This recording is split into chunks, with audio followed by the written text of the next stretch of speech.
Residents across Southern California are on edge after a powerful earthquake. Another one struck last night. This after another quake rocked the area just days ago. This one last night was a magnitude 7.1. It rolled through the Los Angeles area. It was felt throughout the state and into Mexico and Nevada. Some injuries were reported. Roads were closed. A few fires were started. It was stronger than that magnitude 6.4 quake on July 4th. Carter Evans is near the epicenter in Ridgecrest, California. Carter, good morning. Good morning, Jeff. You know, these earthquakes have just rocked this community, and they've done a lot of damage. This is just one small example inside the East Ridge Market. We're here at Ridgecrest after the first quake, and then at 8:19 last night, the shaking started again and grew increasingly violent. Everybody okay? This is the first glimpse of the damage inside a Ridgecrest supermarket. Tiles fell from the ceiling, food and other items flew off the shelves. The air is really thick, dusty. This is a bad one. Gas lines ruptured, sparking numerous fires. California officials say they're bracing for the worst. There have been a number of injuries reported. There's been a significant increased number of EMS calls to the 911 centers. Huge priorities right now for medical support and for firefighting and for emergency power. Even in Los Angeles, more than 150 miles away.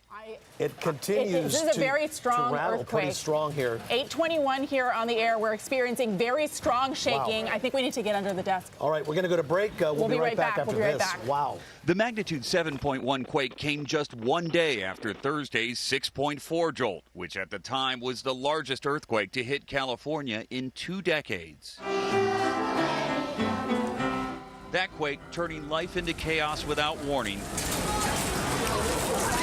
turned out to be a foreshock. But this is what's left behind. The region was just starting to clean up, like the volunteers at the Ridgecrest Library, picking up thousands of books that fell from the stacks. We're just so thankful it was closed. Because can you imagine those books falling on some poor kid or some elderly person?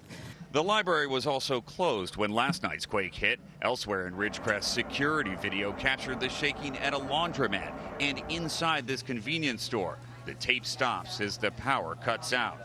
We talked to the store owner, Tony Abdulatif. How much do you think you lost here? Be honest with you, from yesterday and today, I would say about 100,000. No insurance. No insurance for the earthquake, of course. You got to have earthquake insurance, and even then, it usually doesn't cover the contents of your home. The damages to this store are going to cost a lot of money, and the cost to this community is going to be much higher. The good news is there are no reports of injuries or deaths, but the aftershocks continue. And seismologists say the probability of another strong one occurring over the next few days is very high. Jerika?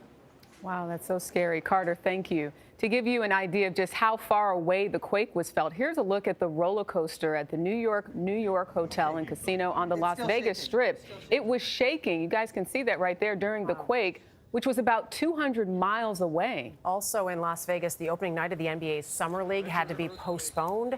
There were concerns that the arena may have become structurally unsound. The game was sold out as anxious fans were awaiting the debut of New Orleans Pelicans rookie Zion Williamson. Can you even imagine that board up above a court if you've ever been on one of those and seeing that shaking? It looked like people very calmly left the arena, but still. There's so much uncertainty when that stuff happens. A lot of frayed nerves in California right now, which is why it's a good idea to have a plan for everybody. No matter where you are, if disaster strikes for the family, talk about what you're going to do if something happens. And especially because they're saying that it's going to continue, that there will be more aftershocks.